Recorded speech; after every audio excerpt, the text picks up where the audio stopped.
বেঞ্চে বসিয়ে রেখে আর্জেন্টাইন তরুণের একটা বছর নষ্ট করেছে রিয়াল মাদ্রিদ।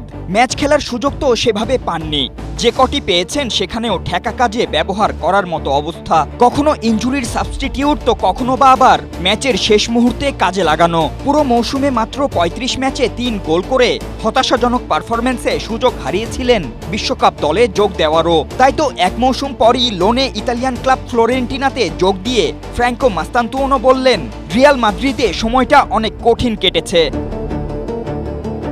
তবে শুধু মাস্তান্তুওনো নয়, বিশ্ব ফুটবলে প্রতিভার কারখানা আর্জেন্টিনার এমন বেশ কিছু প্রতিভা রয়েছেন যারা শুধুমাত্র ভুল ক্লাবে গিয়ে হারিয়েছিলেন নিজেদের সেরা সময়। ওভারফ্লো কিংবা লিকেজের ঝামেলা, ঠিক এই সমস্যার সমাধানে এসেছে স্মাইল বেবি ডায়াপার। এর সুপার অ্যাবজর্পশন টেকনোলজি এখন দেয় 30% বেশি শোষণ ক্ষমতা।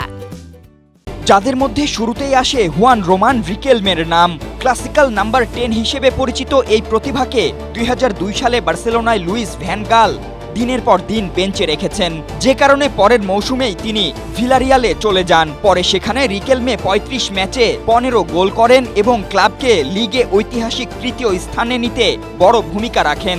পরের মৌসুমে ভিলারিয়াল চ্যাম্পিয়ন্স লিগের সেমিফাইনালেও ওঠে। রিকেলমের সাথে ভ্যান গালের সেই আচরণের প্রতিবাদে 2022 বিশ্বকাপে মেসি নেদারল্যান্ডসের বিপক্ষে গোল করে ডাগআউটে থাকা সেই ভ্যান গালের সামনে রিকেলমের উদযাপনও করেন। শুধুই কি তাই, সময়ের সেরাদের একজন পাওলো দিবালাও কোচের ট্যাকটিক্সের কারণে জাতীয় দলে ব্রাত্যই থেকেছেন বেশি সময়। অনেকে তো বলে থাকেন মেসির পজিশনে খেলার কারণেই তিনি সেভাবে সুযোগ পাননি। এছাড়া 2014 বিশ্বকাপের নায়ক সার্জিও রোমেরোর ক্যারিয়ারটাও ধ্বংস হয়েছে ক্লাবের কারণেই। 2015 সালে ম্যানচেস্টার ইউনাইটেডে গিয়ে রীতিমতো বেঞ্চে বসেই কাটান প্রায় 2 মৌসুম। 2017-18 মৌসুমে সুযোগ থাকা সত্ত্বেও ম্যান ইউ না ছাড়া ছিল তার সবচেয়ে বড় ভুল। আর্সেনালে এমিলিয়ানো মার্টিনেজ থাকা অবস্থাতে তার ক্যারিয়ারও ছিল শঙ্কায়।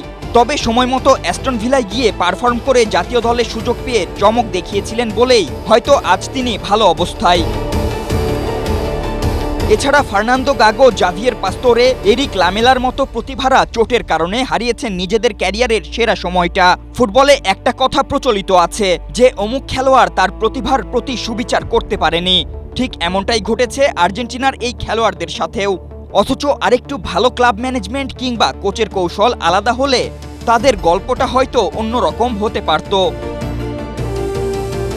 Fatin Ishraq, Asia post.